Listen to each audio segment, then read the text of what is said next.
നമ്മളെ ഫോണിൻ്റെ കോണ്ടാക്റ്റ് എടുത്ത് തുറന്നാൽ ഈ മേലെ തന്നെ ഒരു സംഭവം കാണുന്നുണ്ടോ?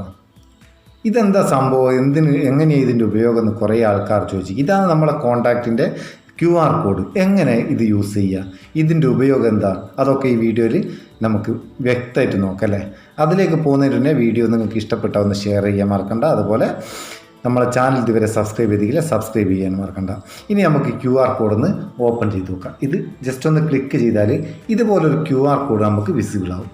ഇതെന്താ ചെയ്യേണ്ടതെന്ന് വെച്ചാൽ, നമുക്കിപ്പോൾ ഒരാളോട് നമ്പർ വാങ്ങണം, അല്ലെങ്കിൽ നമ്മൾ നമ്പർ ഒരാൾക്ക് കൊടുക്കണം. എന്താ സാധാരണ ചെയ്യുക, അവർ പറഞ്ഞു തരുന്ന നമ്പർ നമ്മൾ കോണ്ടാക്റ്റിൽ ടൈപ്പ് ചെയ്തെടുത്ത് എന്നിട്ട് പേരൊക്കെ അടിച്ച് സേവ് ചെയ്തെടുക്കണം. കുറച്ച് മെനക്കേടാണ്. ഇതൊന്നും വേണ്ട. നമുക്ക് ഈ QR കോഡ് ഏത് ഫോണിലേക്കാണോ നമുക്ക് സേവ് ചെയ്യുന്നത് ആ ഫോൺ എടുത്തിട്ട് അതിൻ്റെ ഇപ്പം മറ്റൊരു ഫോൺ കൂടി എടുത്ത് ഞാൻ ഇതിൻ്റെ ചില ഫോണിൽ താഴെ സ്കാൻ എന്നുള്ള ഓപ്ഷൻ കാണിക്കും, അല്ലെങ്കിൽ മേലെ 3 ഡോട്ട് അല്ലെ താഴെ 3 ലൈന്, ഇതിലേതെങ്കിലും ഒന്ന് ക്ലിക്ക് ചെയ്താൽ സ്കാൻ എന്നുള്ള ഓപ്ഷൻ നമുക്ക് കിട്ടും. ഈ സ്കാൻ ഒന്ന് ക്ലിക്ക് ചെയ്ത് കൊടുക്കുക. സ്കാൻ ക്ലിക്ക് ചെയ്താൽ ഒരു ക്യാമറയാണ് നമുക്ക് വിസിബിൾ ആകുക. ആ ക്യാമറയിൽ ഇതൊന്ന് ജസ്റ്റ് പിടിച്ചെടുക്കുക. ഒരു സെക്കൻഡ് ആ കോണ്ടാക്റ്റ് അങ്ങനെ തന്നെ നമ്മുടെ മറ്റേ ഫോണിലേക്ക് വന്ന് ഇവിടെ ടിക്ക് മാർക്ക് കൊടുത്താൽ മതി. സിമ്പിളായിട്ട് നമുക്കൊരു കോണ്ടാക്റ്റ് ആഡ് ചെയ്യാം.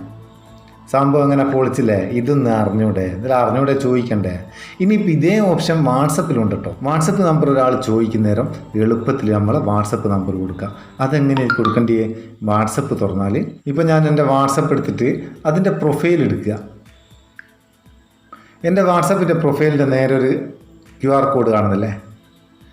ഇതേ QR കോഡ് ഒന്ന് ഓപ്പൺ ചെയ്യുക. ഓപ്പൺ ചെയ്തിട്ട് നേരത്തെ അതേ പ്രോസസ്സ് ഇങ്ങനെ കാണിക്കും. QR കോഡ് നമുക്ക് ഏത് ഫോണിലേക്കാണോ സേവ് ചെയ്യുന്നത് ആ ഫോണിലും അതുപോലെ വാട്സപ്പിൻ്റെ പ്രൊഫൈലിൽ ഈ QR കോഡ് എടുക്കുക. എന്നിട്ട് രണ്ടാമത്തെ ഫോണിൽ ഇവിടെ 2 ഓപ്ഷൻ ഉണ്ടാവും, മൈ കോഡ്, സ്കാൻ കോഡ്. ഈ സ്കാൻ കോഡ് ഇടുക. ആ സ്കാൻ ചെയ്താൽ ഡയറക്റ്റ് സേവ് ആവും. അടിപൊളി ഉപകാരമുള്ള സംഭവം ഇത് രണ്ടും. ഇത് നിങ്ങൾക്ക് ഉപകാരമാണെന്ന് തോന്നിക്കേണ്ട ഒരു ലൈക്ക് കൊടുക്കാൻ മറക്കണ്ട കേട്ടോ. ഒന്ന് ബൂസ്റ്റ് ആയിക്കോട്ടെ, ഒരു ബൂസ്റ്റല്ലേ. അപ്പോൾ നമുക്ക് അടുത്ത വീഡിയോയിൽ നല്ല സെഗ്മെൻറ്റ് കാണാം. നിങ്ങളുടെ സ്വന്തം Muthus Meppayur. Thank you so much.